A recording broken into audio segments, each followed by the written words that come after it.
exploring Bill Cunningham's iconic photography archive at New York Historical. A treasure trove of visual history, Bill Cunningham's legacy lives on.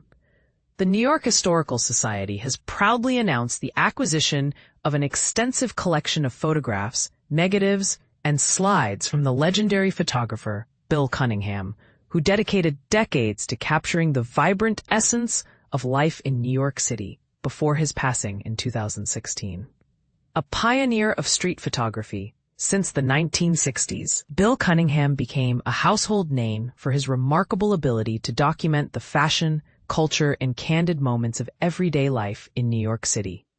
His significant contributions to the city's social fabric were recognized when the New York Landmarks Conservancy honored him as a living landmark in 2009. The enigma of Bill Cunningham. Despite his frequent attendance at high-profile fashion shows and social gatherings, Cunningham maintained a remarkably private life, shrouding his personal experiences and artistic process in mystery. Following his death at the age of 87, the future of his vast collection of images, many of which had never been seen by the public, remained uncertain. However, this uncertainty has now been resolved. On July 25th, the New York Historical Society revealed that it had successfully acquired Cunningham's archives, which encompass tens of thousands of his stunning photographs, negatives, and slides. A glimpse into his unique lifestyle. Cunningham was easily recognizable by his signature blue French workman's jacket and his trusty bicycle, which he rode to various photography assignments throughout the city's diverse boroughs. Louise Mirror, the president and CEO of the New York Historical Society, expressed her excitement, stating, "We are thrilled to have been chosen as the permanent home for the Bill Cunningham Archive." Bill, who famously turned fashion photography into cultural anthropology, is unique among American chroniclers of social life in New York. A career spanning nearly 4 decades.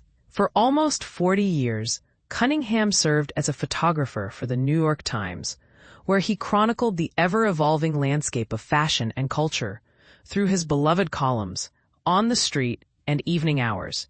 In a 2010 documentary about his life, Vogue's editor-in-chief, Anna Wintour, famously remarked, "I've said many times, we all get dressed for Bill." Alexandra Liebenthal, one of the many individuals he photographed, shared her thoughts with Women's Wear Daily, saying everything Bill did was such an important remnant of who he was and what he represented to charities and people in the city. "I feel the archives have found their rightful resting place." A complex legacy.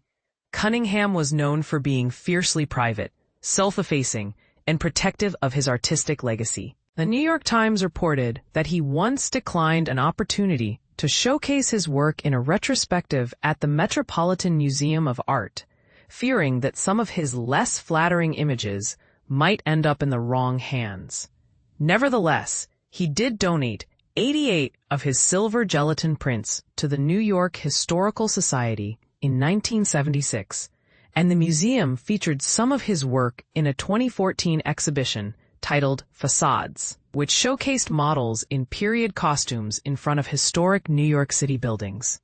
2 years after his passing, the New York Historical Society hosted another exhibition that displayed not only his photography, but also personal items such as his jacket, bicycle, Valentine's Day letters, cameras, and hats from his millinery line, William J., which he created before embarking on his photography career. Deborah Schmidt-Bach, the museum's former curator of decorative arts, remarked, "Cunningham was a beloved public figure who made New Yorkers rethink what is stylish or fashionable." It is exciting to be able to share his personal effects with the public and through the objects offer a rare glimpse into the heart and mind of a New York legend. A vast archive of cultural significance. The newly acquired archive spans approximately 600 linear feet, primarily consisting of photographs taken from the 1960s to the 2010s. Additionally, it includes scrapbooks, news clippings, and sketches from Cunningham's time in Paris, where he covered fashion weeks and was awarded the Legion of Honor by the French government in 2008. The New York Historical Society has already begun preparations for an exhibition that will showcase materials from this remarkable archive, ensuring that Cunningham's legacy continues to inspire and educate future generations. Upper West Side Fashion Legacy. Bill Cunningham's Archives. NYC's Hidden Style Icons. The Upper West Side Style Conundrum. Can we revive the neighborhood's fashion spark?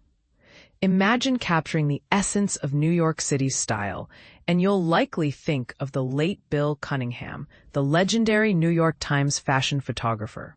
His treasure trove of tens of thousands of photographs, negatives, and memorabilia is soon to find a permanent home at the New York Historical on Central Park West. But as we prepare to marvel at Cunningham's work within the museum's walls, a question lingers.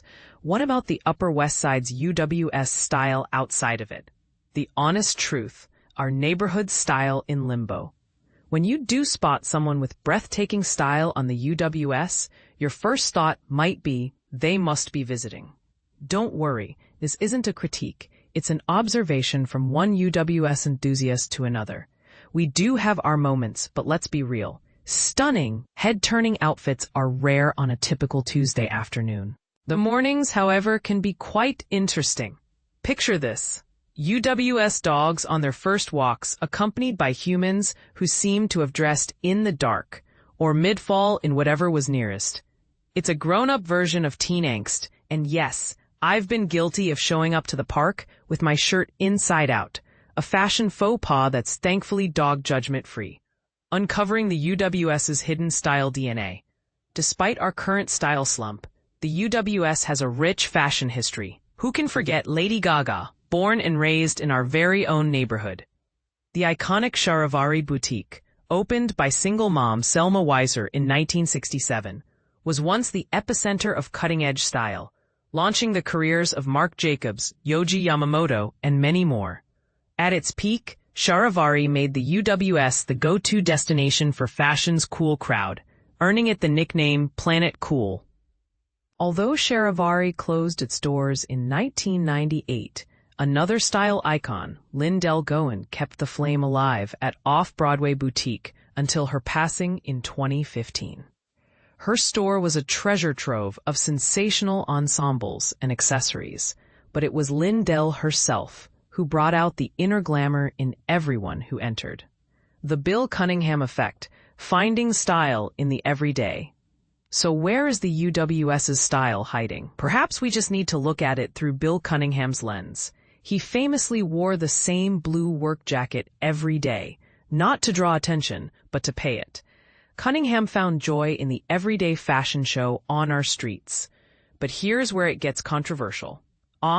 Could it be that style is everywhere on the UWS, and we just need to learn how to see it? Cunningham taught us to appreciate the beauty in someone's everyday look, tailored to their day, not the runway. And this is the part most people miss. Our neighbors in all their uniquely dressed glory are part of our shared everyday theater. The challenge, let's rediscover our neighborhood style. As we welcome Bill Cunningham's archives to the New York Historical, let's take a cue from his curious spirit. Let's hit the brakes on our daily commutes and truly look at our neighbors, our friends, and ourselves. Who knows, we might just revive the UWS's fashion spark. One outfit at a time, we want to hear from you. Do you think the UWS has lost its style edge, or is it just hiding in plain sight?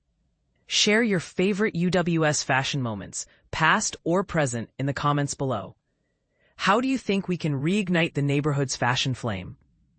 About the author, Yvonne Vavra is a magazine writer and author of 111 Gründe New York zu lieben, 111 Reasons to Love New York.